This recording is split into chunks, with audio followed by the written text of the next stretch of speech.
আসসালামু আলাইকুম প্রিয় ফুটবল ফ্যান্স। সো আর্জেন্টিনার আজকের স্টার্টিং লাইন আপ, ফার্স্ট হাফের পারফরমেন্স এবং পরবর্তীতে কোন কোন ট্যাকটিক্সে পরিবর্তন এসেছে সেটা একটু ব্যাখ্যা করার চেষ্টা করছি। শুরুটা করছি স্টার্টিং লাইন আপ দিয়ে। তো আর্জেন্টিনা মূলত ব্যাক থ্রি একটা সিস্টেমে খেলেছে, অর্থাৎ এখানে তিনজন সেন্টার ব্যাক ছিলেন এবং মিডফিল্ডে নিশ্চয়ই দেখতে পাচ্ছেন সব মিলিয়ে পাঁচজন প্লেয়ার ছিলেন, অর্থাৎ 3-5-2 একটা সিস্টেমে আর্জেন্টিনা খেলেছে, যেখানে নাহুয়েল মোলিনা এবং ওই সাইডে নিকো গঞ্জালেস মূলত উইং ব্যাকের রোলটা প্লে করেছেন। ডিফেন্সিভলি ফার্স্ট হাফে আর্জেন্টিনার কাছে প্রায় 79-80% টাইম সম্ভবত বল ছিল এবং আর্জেন্টিনার খুব একটা বেশি সমস্যা কিন্তু হয়নি। তবে ফাইনাল থার্ডে এসে ঠিকই সমস্যা হচ্ছিল, কারণ এখানে আর্জেন্টিনার এ11টাতে উইঙ্গার নেই এবং উইংয়ে খেলতে পারেন, অর্থাৎ ওয়াইড স্পেসটা অকুপাই করে এখানে ডিফেন্স লাইনটাকে স্ট্রেচ করতে পারেন এমন প্লেয়ার কিন্তু সেভাবে নেই। ক্লিয়ারলি এখানে নাহুয়েল মোলিনা অনেক চেষ্টা করেছেন, তবে আনহেল ডিমারিয়ার অভাবটা একেবারে স্পষ্ট ছিল। অন্যদিকে নিকো গঞ্জালেস একটা উইং প্রোফাইল হলেও তার কাছে ফার্স্ট হাফে খুব একটা বেশি কিন্তু প্লেয়াররা যাননি এবং নিকো গঞ্জালেস ওয়াইড মিডফিল্ডার হিসেবে যথেষ্ট ভালো। এই সাইডে উইঙ্গার 1 ভার্সেস 1 সিচুয়েশনটা কিন্তু আসলে তৈরি করতে পারেন না, আমরা সকলেই জানি। সো একটা ট্যাকটিক শুরুর দিকে ছিল। ফার্স্ট হাফে দেখবেন যে নাহুয়েল মোলিনা ওভারল্যাপ করে অনেকটুকু উপরে উঠে এসেছেন, রড্রিগো ডিপল অনেকটা রাইট হাফে স্পেস এই জায়গাটাতে চলে এসেছেন এবং এখান থেকে ডিপল এবং মোলিনা বারবার ক্রস করার চেষ্টা করছেন এবং আলভারেস আর লাউতারো মার্টিনেজ ডিবক্সে ঢোকার চেষ্টা করছেন এবং এখান থেকে ক্রস যাচ্ছে বারবার এবং এই ক্রস হেডেড অ্যাটেম্পটগুলো বা ডিবক্সের মধ্যে আসলে একটা জটলা তৈরি করা আর্জেন্টিনার জন্য ফার্স্ট হাফে খুব একটা বেশি কার্যকর কিন্তু হয়নি। তবে সেকেন্ড হাফের শুরুতে যে জিনিসটা আর্জেন্টিনা খুবই ভালো করেছে সেটা হচ্ছে এই ক্রসগুলো বাদ দিয়ে তারা কিন্তু পাসিং ফুটবল খেলতে গিয়েছে, একে অপরের সঙ্গে খুব দ্রুত তারা বলের আদান প্রদান করেছে। সো নিজেদের মধ্যে পাসের অনেক আদান প্রদান করা এবং ক্রস করা চিন্তাটা বাদ দেওয়া যেভাবে আর্জেন্টিনাকে হেল্প করেছে সেটার একটা উদাহরণ কিন্তু ফার্স্ট গোলের ক্ষেত্রে পাবেন। এখানে ডিপল, অর্থাৎ ডিপি দ্বারা বোঝাচ্ছি, ডিপল অনেকটুকু উপরে উঠে এসেছিলেন রাইট হাফ স্পেস থেকে।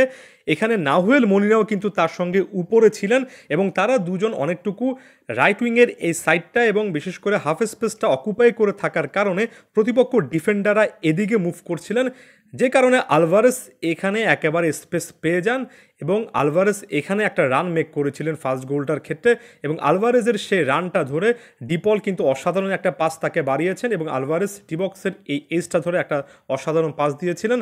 লাউতারো সেটা দুর্দান্ত ফেইন্টের মাধ্যমে একেবারে ম্যাকঅ্যালিস্টারের কাছে দিয়ে দেন, ম্যাকঅ্যালিস্টার ফিনিশ করেন। এখানে বারবার ক্রস না করে এই যে একেবারে রাইট স্পেসটাতে চলে আসা এবং এখানে উইংয়ের স্পেসটা ব্যবহার করে মাঝখানে একটা বড় গ্যাপ তৈরি করা, এটা মূলত বারবার লাগাতার পাস খেলার মাধ্যমে প্রতিপক্ষের ডিফেন্স লাইনটাকে অনেক বেশি স্ট্রেচ আউট করার কারণে, এদিকে স্ট্রেচ আউট করার কারণে একটা যে পকেট অফ স্পেস তৈরি হয়েছে সেটাকে অ্যাটাক করে আলভারেস গোলটা ঠিকই বা গোলের সুযোগটা ঠিকই আদায় করে নিয়েছেন।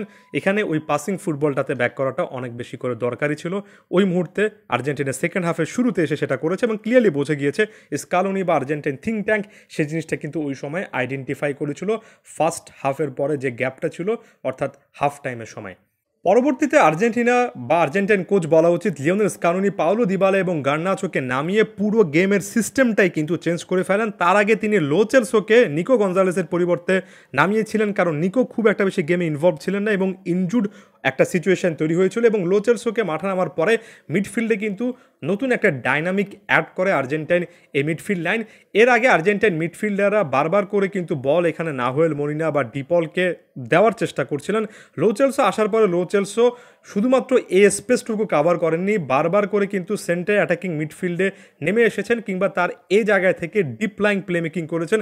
একের পর এক পাস তিনি কিন্তু জেনারেট করেছেন। বিশেষ করে গার্নাচো যখন মাঠে নেমেছেন, গার্নাচোর টার্গেটটা ছিল মূলত আর ডিবক্সের এই জায়গাটা টার্গেট করা। আমরা এর আগে কোপা আমেরিকার ফাইনালে দেখেছি নিকো গঞ্জালেসকে একই জিনিস ইনস্ট্রাক্ট করেছিলেন স্কালোনি, বারবার করে এই স্পেসটা অর্থাৎ ডিবক্সের এই সাইডটা টার্গেট করতে বলেছিলেন।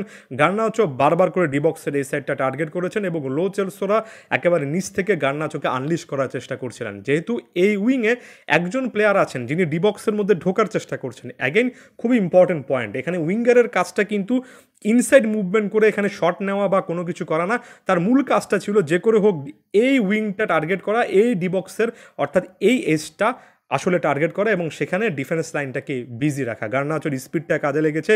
লো চেলসো এখানে মাঝখানে এসে সত্যিকার অর্থে অনেক বেশি ক্রিয়েটিভ ওয়ার্কগুলো করেছেন, অনেকগুলো থ্রু পাস জেনারেট করেছেন। পুরো ম্যাচে দুর্দান্ত পরিশ্রম করেছিলেন এনজো ফার্নান্দেস, এবং সেটার কথা অবশ্যই বলতে হবে ম্যাক অ্যালিস্টার তো গোলও পেয়েছেন। তবে লো চেলসোর এখানে এসে একের পর এক থ্রু পাস জেনারেট করা এবং ডিফেন্স লাইনকে ভেঙে যে পাসগুলো তিনি দিতে পেরেছেন, এটা কিন্তু পুরোপুরি এই লো ব্লক ডিফেন্স লাইনটা যেটা চিলি তৈরি করেছিল সেটাকে একটা কাঁপন ধরিয়ে দেয়। এরপর আসে পাওলো দিবালার ইম্প্যাক্টের জায়গাটা।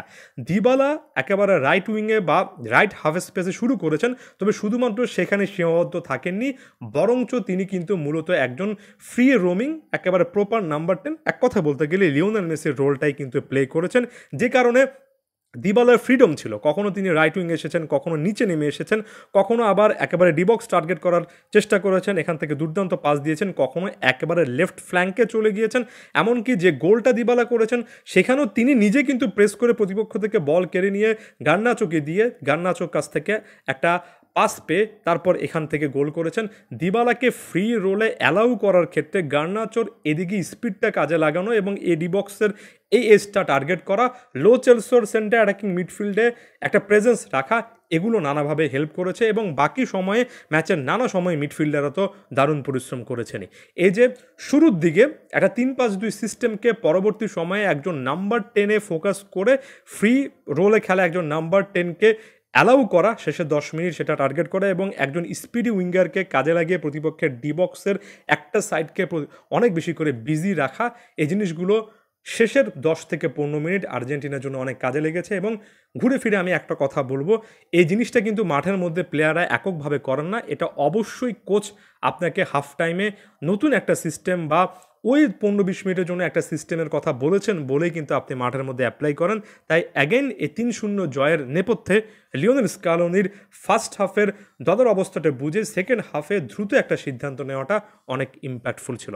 ধন্যবাদ সবাইকে।